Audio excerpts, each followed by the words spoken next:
Hey guys, so today we're going to head off to see the bees again, and we're going to do a wonderful method called the artificial swarm. This time we're going to do it slightly different. We basically divided the colonies into nukes last time, and because it's so late in the year, what we're going to do is we're going to basically divide a colony. And what we're going to do is we're going to plonk a brood chamber on top, and there's two methods of doing that, and I'll show you both of them. Now you might have noticed I have a brand new suit. The reason I have that is because I got stung there because my visor was kind of ripped because of the brambles and so on, you know. So I got a bit of a surprise there yesterday anyway. Now guys, I'm here now with some of my bees that I've already prepared the artificial swarm yesterday. I just wanted to show you now how I set it up, and we'll get to looking at bees in a closer way shortly.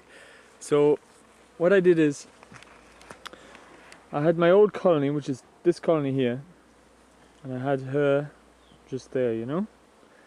So what I did then is I placed my old colony into a new site more than 4 feet away, and I basically then added a new brood chamber.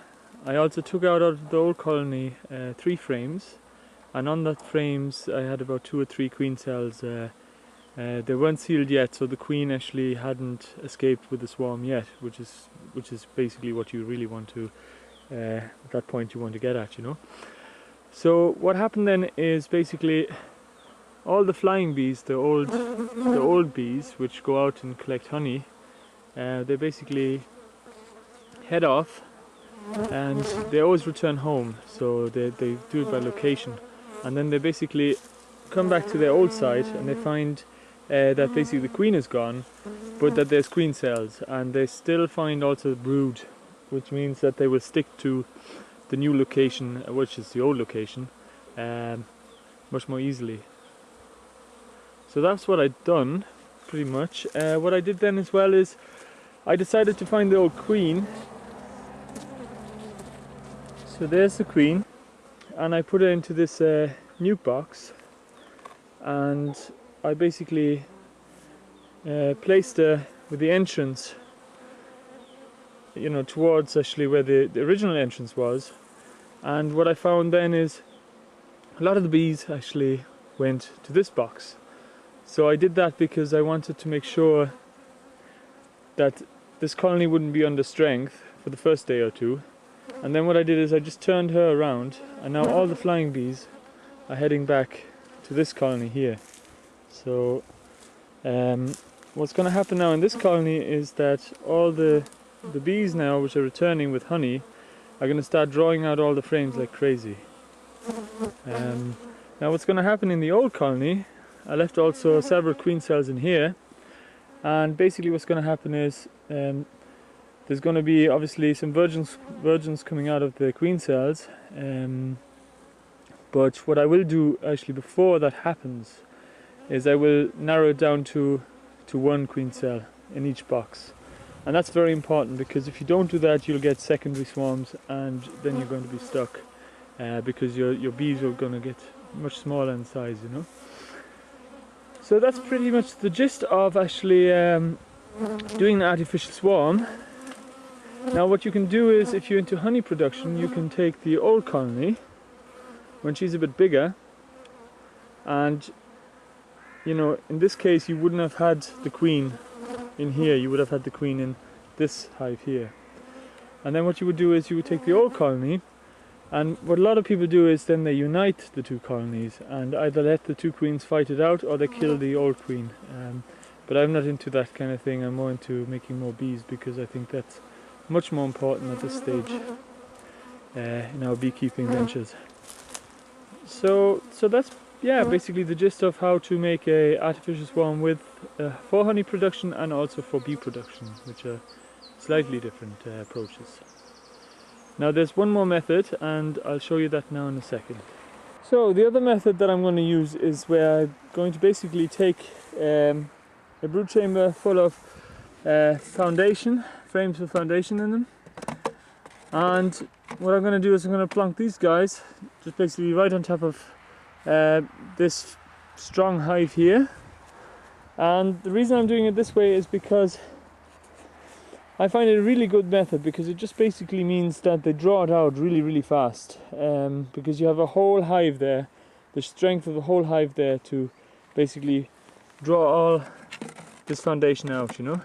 And also then what happens later is I look for queen cells, and as soon as I find a queen cell I can then split the two hives very easily. I think it's much better than you know, the normal artificial swarm, where you basically wait until they make queen cells and then let them build a whole brood chamber. I find this actually works better, to give it to them before that ever happens, you know. Plus, I mean, if you give them this much room as well, tendency is they probably wouldn't swarm, you know, as quickly. They might not even do it at all. Firstly, you know? What we're going to do is we're going to have a quick look through this hive, just make sure that there is actually no queen cells yet, because if there was queen cells we would do earlier, the method we used earlier, you know.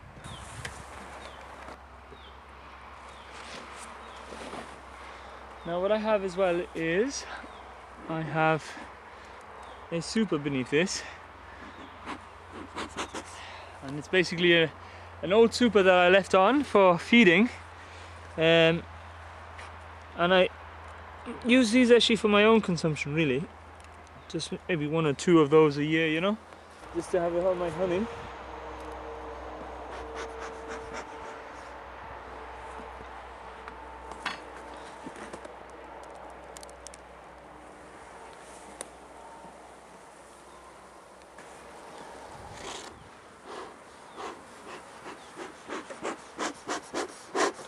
I hate bananas.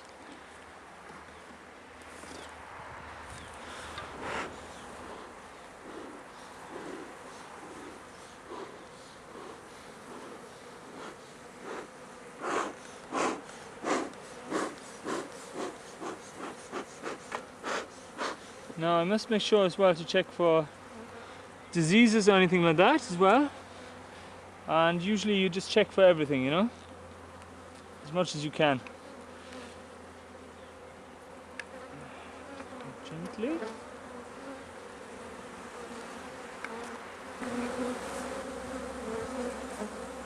Now this brood box is just jam-packed full of bees and brood, and as far as I can see there's actually no queen cells at all. Can you see the larvae in there? Look. So it's good news, really. So what I'm going to do is I'm going to go ahead now and just plonk that brood chamber on top of it. I'll go through the whole colony first, quickly, just do the rest of the frames, and then you know, just put that box just basically straight on there, put the super straight on top. And then that should be giving them plenty of room to go for it, you know, to basically draw it out and expand the colony again, you know. So it was a good job that I actually checked through them all, because I've just found 2 queen cells. So basically these guys will start swarming out in no time, you know. So I'm going to go through them now all, and what I'm going to do is I'm going to do Earlier's approach. I'm going to set them up as a kind of artificial swarm. I'm just going to take this frame, put it in the middle here, put this brood chamber in this place here, and that'll mean that they'll basically all the flying bees will come back here, they'll start drawing out the frames, and this colony will be away as well, you know. Now guys, I hope you enjoyed the clip. As you can see, I had to be a bit flexible there. Now I'm going to make a film on how to deal with an aggressive colony, so very soon. This colony was way better than what I had to deal with earlier, which is what the clip is going to be about. So I hope you enjoyed it, and I see you soon, okay?